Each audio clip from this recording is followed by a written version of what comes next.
Have you heard of Balatro? The deck-building roguelite card game that takes the genre and mixes it with the strategy and aesthetic of poker? The indie game made by one developer, LocalThunk, which took the industry by storm, garnering 1.5 million players since its release on February 20th?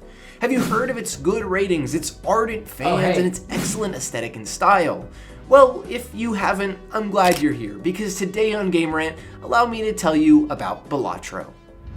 Balatro is, at its core, a deck-building roguelite. It functions on the premise of you having to hit a certain number to topple blinds. In the beginning rounds, those blinds are $600, $800, and $1,000, but as the game builds up, so too do the costs of victory. The way you combat that and hit higher numbers is by building a deck around jokers and upgraded cards. Jokers can do a number of things, from simple jokers like the Wrathful Joker, which gives a +3 multiplayer for each spade card played, to more complex jokers like the Obelisk, which gains a 0.2 multiplier per consecutive hand played without playing the most played poker hand. Those jokers work in conjunction with planet cards, which can be used to upgrade the strength of poker hands, so say now your 2-pair has a higher multiplier at base, and tarot cards, which can be used to enhance cards in your 52-card deck. And all that may sound like a lot, but the simple objective of make number higher means that learning it all becomes a breeze as you search for the ultimate combination of jokers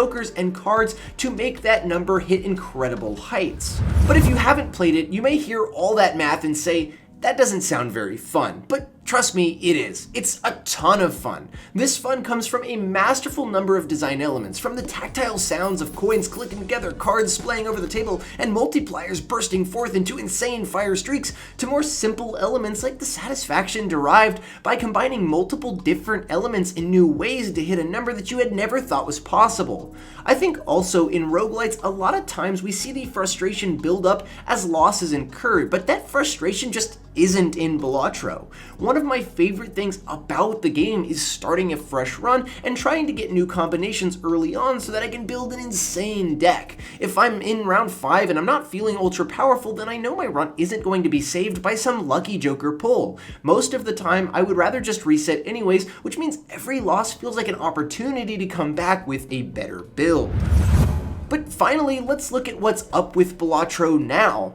Balatro continues to receive updates as it has throughout the year. A big update it received over this summer was its Friends of Jimbo update, which saw the game introduce crossovers to franchises like The Witcher 3, Among Us, Vampire Survivors, and Dave the Diver. This update brought in a ton of new players, as fans of those series wanted to see what the deck building fuss was about, and now had a good excuse with their franchise introduced into the fray. The most notable update, however, was a recent one in which the game was brought to mobile. Mobile is the perfect space for a game like this. It's awesome to be able to take it to the airport and make a quick run. It had been such a success on handheld devices previously that PC Gamer even called the Steam Deck the Balatro machine, so the port to mobile made absolute sense. Also, the game being at a reduced price means that anybody who hadn't picked it up previously or didn't have the hardware to play it can now get it on their phone for a nice price.